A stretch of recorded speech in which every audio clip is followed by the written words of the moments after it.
উত্তর দিনাজপুর জেলা তৃণমূল কংগ্রেসের মাইনরিটি সেলের নতুনভাবে জেলাজুড়ে কমিটি গঠন করলেন মাইনরিটি সেলের জেলা সভাপতি জাবেদ আক্তার।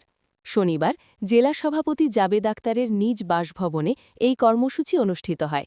জেলা কমিটি, ব্লক কমিটি ও টাউন কমিটি গঠন করে তাদের হাতে শংসাপত্র প্রদান করলেন জেলা সভাপতি জাবেদ আক্তার। বিধানসভা ভোটের আগে উত্তর দিনাজপুর জেলার মাইনরিটি সেলের জেলা সভাপতির জেলাজুড়ে নতুন কমিটি গঠনকে কেন্দ্র মাইনরিটি সেলের নেতাকর্মীদের মধ্যে উৎসাহ উদ্দীপনা দেখা দিয়েছে। আমার জেলা স্তরের প্রত্যেকটি ব্লক থেকে যারা যারা দায়িত্বতে ছিলেন আমি ওদেরকেই বহাল রেখেছি। ব্লকের দায়িত্বতে যারা সভাপতি ছিলেন ওদেরকে দায়িত্ব রেখে বহাল রেখেছি।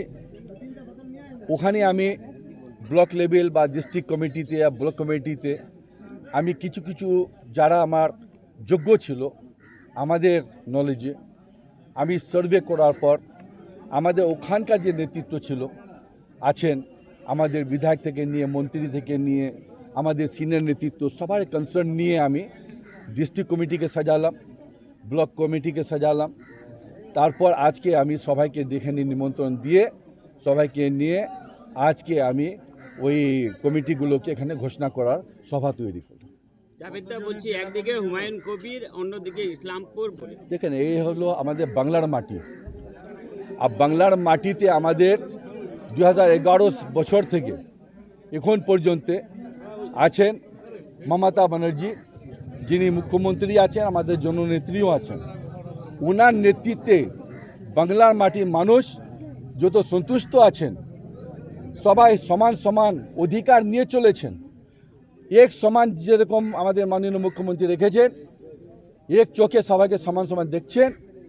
এক প্রপোজালের ভিতরে প্রত্যেকটি বাংলার মানুষের বাড়ি বাড়ি উনি যেভাবে উন্নয়ন পৌঁছে দিচ্ছেন, এলাকাতে যেভাবে উন্নয়ন পৌঁছাচ্ছেন, বাংলার মানুষ বিভ্রান্ত হবে না, ভাঙাভাগি হবে না। যতটুক হয়ে যাক, হুমায়ুন কবির আসুক, MIM আসুক বা অন্য অন্য যে আসুক, বাংলার মাটির মানুষ কোনোদিন ওদেরকে গ্রহণ করবে না।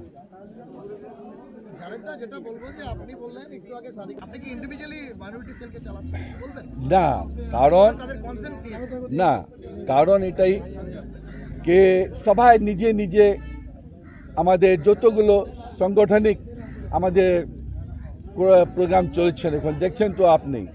হ্যাঁ, উন্নয়ন পাঁচালী আছে, যুব সাথীরগুলো আছে, সবাই ওখানে ব্যস্ত আছে। টোটাল পার্টির প্রোগ্রামগুলো মূল যে পার্টি আছে মাদার টিএমসি কমিটি ওদের পাশে আছে, ওরা ওইটাকে নিয়ে এলাকা এলাকা ওরা ব্যস্ত আছে। কিন্তু জেলা সভাপতির কনসার্ন নিয়ে আমি সব জায়গায় কাজগুলো করে যাচ্ছি। ওদের একটাই বক্তব্য যে জাবেদ, তুমি নিজেই দায়িত্ব নিয়ে এই সংগঠনকে সাজানোর কাজ করো। উনিও দেখবেন, আপনি আমার অ্যাপ্রুভাল কপিটা দেখান তো। আপনি আমাদের জেলা সভাপতিরও আমি কনসার্ন নিলাম, জেলা কমিটির যে চেয়ারম্যান আছেন আমাদের, ওনারও ওখানে আমি এভিডেন্স নিয়ে রেখেছি, রিকমেন্ডেশন নিয়ে রেখেছি।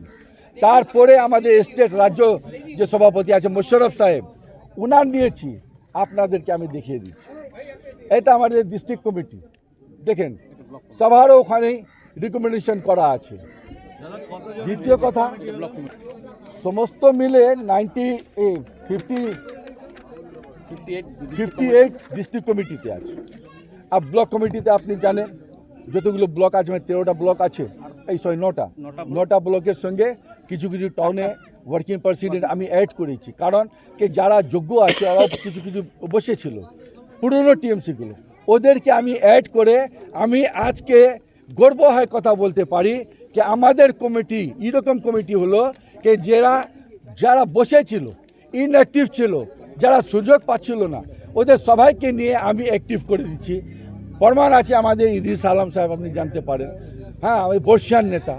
কিন্তু ওদেরকে নিয়ে আজকে মাল্টি সেলের কমিটিতে সবাইকে আমি অ্যাডজাস্ট করে উনার মোতাবেক উনারকে একটা গুরুত্বপূর্ণ জায়গা দিয়ে আজকে সবাইকে এনার্জেটিক করে দিচ্ছি।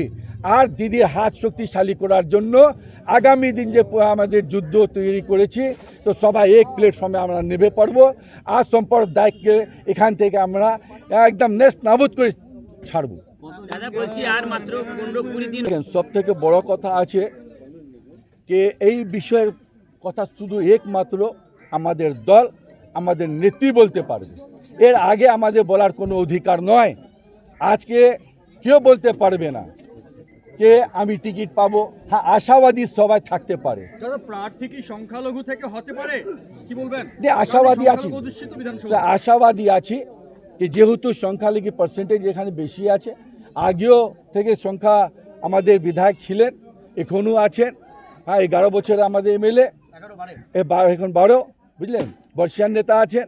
যদি দল ওনাকে যদি বলে কিনা আপনাকে রেসপন্সিবিলিটিটা সামলাতে হবে, কোনো ব্যাপার নাই, আমরা সবসময় রেডি আছি। আর যদি দল বলে কেনা নতুন মুখকে আমরা নিয়ে আসবো, তখন 1998 থেকে জাভেদ আখতারও আছে, আমিও পরিশ্রম করেছি, আমিও আশাবাদী আছি। আপনি যে কথাটা তুললেন অনেক গুরুত্বপূর্ণ কথা। সম্ভাবনা হয় এইরকম হতে পারে, কিন্তু আমরা নিজে কিছু বলবো না, কি করব না করব এখন আমরা কিছু বলবো না। কারণ এটাই সিচুয়েশনের উপরে আমাদের কাজ হবে, আর কাজের যখন নির্দেশ উপর থেকে আসবে, আমাদের হাইকমান্ড যখন বলবে সেভাবে আমরা নেমে পড়বো। এখানে আমাদের অধিকার কিন্তু আমরা ছাড়বো না। দাদা একটা বিষয় বলছিলাম যে আপনি আপনার বক্তব্যে বললেন যে আমি 10 থেকে 11 করেছি, 10 থেকে 9 করিনি। তো তাহলে কি এতদিন জেলা তৃণমূল মাইনরিটি সেলে যারা যোগ্য নেতৃত্ব ছিল তাদেরকে বঞ্চিত করা হচ্ছিল তৃণমূল? দেখেন, এইগুলো তো কথা আপনাকে বোঝা উচিত কি যারা যোগ্য ছিল, আপনিও জানেন, আজ থেকে আপনারা মিডিয়া সেকশনে নাই, আপনারা দুর্দিনের মানুষ আছেন, মিডিয়ার মতলব হয় আছেন বা কর্মী হয়েছিলেন। যাই হোক, আজকে মিডিয়া হয়ে আপনি এসেছেন, প্রত্যেকটি মানুষকে আপনি জানতেন কে পুরনো কর্মীগুলো কবে থেকে আসে, কে কে বসে আছে, কে কে কমিটিগুলোতে আছে। তো যারা আমার কমিটিতে আমি রেখেছি, আপনি নিশ্চিন্তভাবে ওদেরকে চিনেন, আর আপনিও বলতে পারবেন যে জাভেদ সাহেব যাদেরকে কমিটিতে নিচ্ছেন, নিশ্চয়ই এরা দুর্দিনের লড়াকু নেতা ছিলেন, আজকে ওরা একটা সম্মানজনক স্থান পেলেন। यही बोल दिया हूँ कि मेरी तकरीर तबे यार को बेचैन करती है। आखिर सबब क्या है, मैं वही कहता हूँ जो मेरे दिल से गुजरती है। मेरा कहने का मतलब सिर्फ ये है कि जावेद अख्तर साहब ये 98 से तृणमूल कांग्रेस कर रहे हैं, लेकिन किसी न किसी वजह से वो प्रताड़ित थे, सताए हुए थे, दबे हुए थे। इदरीस साहब मेरे बगल में बैठे हुए हैं, कैमरा का मुंह इधर कर सकते हैं। ये दीदी के साथ संगठन किए हैं। उस वक्त जिसको संगठन को ऑर्गेनाइज करना था, उस वक्त करीम चौधरी साहब, जावेद साहब, इदरीस साहब, इस तरह के साहब लोगों ने इस पार्टी को सींचा और पार्टी को आगे बढ़ाया, पार्टी को पावर में लाया। लेकिन वही बात है ना कि जब चमन को ज़रूरत पड़ी तो खून हमने दिया, और जब बाहर आई तो कहते हैं कि तुम्हारा काम नहीं। तो यही बात है, मैंने कुछ गलत तो कहा नहीं और न कभी गलत बोलूँगा। मेरी बात यह है कि मेरे पास चेयर रहे ना रहे, मेरे पास पोस्ट रहे ना रहे, मैं उसकी परवाह नहीं करूँगा। जो हक बात है वो हक बात मैं हमेशा कहूँगा। आपके कैमरे के माध्यम से मेरा काम है हक बात को आवाम तक पहुँचाना, हक बात तो सरकार तक पहुँचाना, हक बात तो पार्टी सुप्रीमो तक पहुँचाना। ये बात सच है कि जो युवा तृणमूल कांग्रेस के मदर के प्रेसिडेंट है वो अपने बूथ में डाउन है, और उसको किस वजह से बनाया गया हमारे डिस्ट्रिक्ट प्रेसिडेंट ने या ऊपर महल ने, क्या आईबी, आईपैक, डीआईबी या यहाँ उनके जो सोर्स रिसोर्सेस हैं हर डिस्ट्रिक्ट में काम कर रहा है, उनको पता नहीं है कि एक आदमी अपने बूथ में लीड नहीं कर सकता तो उसको कैसे युवा का प्रेसिडेंट डिस्ट्रिक्ट का भार उसके सर में दिया जाता है। एक औरत है जो अपने बूथ में 300 वोट नहीं ला सकती टीएमसी के लिए, वो पूरे डिस्ट्रिक्ट के महिला को कैसे ऑर्गेनाइज करेगी? ये मैं क्या गलत कहा हूँ? मैं अगर गलत कहा हूँ तो मैं भरे आम तौबा करूँगा। ये बात सच है। आप रिजल्ट उठा के देखिए कि ये वो लोग हैं जो ना संगठन का काम करते हैं, ना इनके पास कोई सपोर्टर्स है, ना इनके पास क्या कहते हैं क्या समाज की हमदर्दी है, ना पब्लिक कम्युनिकेशन स्किल इन लोग का डेवलप है, ना इनके पास योग्यता है, ना इनके पास सलाहियत है, ना एबिलिटी है। ऐसे लोगों को किस वजह से बिठा दिया गया है वो मुझे एतराज़ था, है और रहेगा। और ये लोग हैं जिनको हमारे कृष्ण कल्याणी जी की कोशिशों से, हमीदुर रहमान साहब की कोशिशों से, मुशर्रफ साहब की कोशिशों से ये हीरे जो 98 से क्या कहते हैं कि तृणमूल कांग्रेस को अपने खून पसीना से सींच रहे हैं, हमने अपनी सर की आंखों से देखा है। करीम चौधरी साहब की टीम में ये थे, और जावेद अख्तर साहब, हमारे इदरीस साहब और भी बहुत सारे लोग हैं जिसको मैं अभी बोल नहीं सकता हूं। ये सारे लोग पार्टी को सींचे हैं, लेकिन अब जो है कुछ लोगों ने पार्टी को हाईजैक किया है, पार्टी के सुप्रीमो को मिसगाइड कर रहे हैं। मैं उसकी तरफ अपना इशारा किया और ये मैं करता रहूँगा। বলছি যখন আপনি কংগ্রেস के विरुद्ध में किसी की मुखालफत में नहीं बोल रहा हूँ।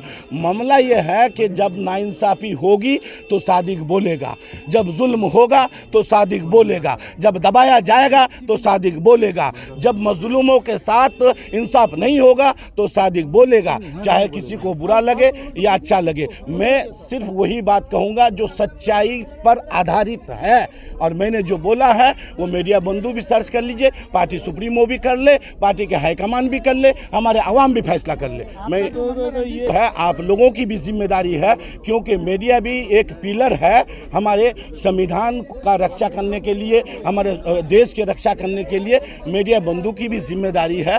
जो सच्चाई है, चाहे वो किसी भी संगठन का हो, किसी भी पार्टी का हो, किसी भी समाज का हो, किसी भी इंसान का हो, अगर किसी के साथ जुल्म हो रहा है तो उस जुल्म को दुनिया के सामने लाइए और उस मजलूम को इंसाफ दिलाना हम सब की जिम्मेदारी है। इस्लामपुर विधानसभा में तृणमूल कांग्रेस के प्रत्याशी के भाई ने बोल दिया है कि पार्टी जो हाईकमान है, पार्टी हाईकमान हमारा सर्वे सर्वा जो है वो ममता बंदोपाध्याय है। उसके बाद हमारे जो राज्य के प्रेसिडेंट है सुब्रत बख्शी साहब है, अभिषेक बंदोपाध्याय है, जुबो के आइकन है, ये सारे जो सुप्रीम लीडर्स हैं ये लोग डिसाइड करेंगे। लेकिन उसके साथ साथ ये भी मैं कह देना चाहता हूँ कि पार्टी के जो कैंडिडेट हों वो ऐसे हों जो समाज में एक्सेप्टेबल हों, जो समाज के लोग उसको पसंद करें, समाज में उनका प्रेजेंस हो, समाज में क्या कहते हैं कि समाज के दुख दर्द में वो हाथ बटाते हों, समाज के मुसीबत के वक्त वो खड़े होते हों, समाज के लोगों को मेन स्ट्रीम में लाने के लिए उनका योगदान हो, डेवलपमेंट तरक्की में वो हाथ बटाते हों। ऐसे काबिल शख्सियत को लाना चाहिए, और ताकि इस्लामपुर का भी डेवलपमेंट आगे बढ़ता रहे, इस्लामपुर की तरक्की होती रहे, क्योंकि इस्लामपुर एक सब डिविजनल टाउन है और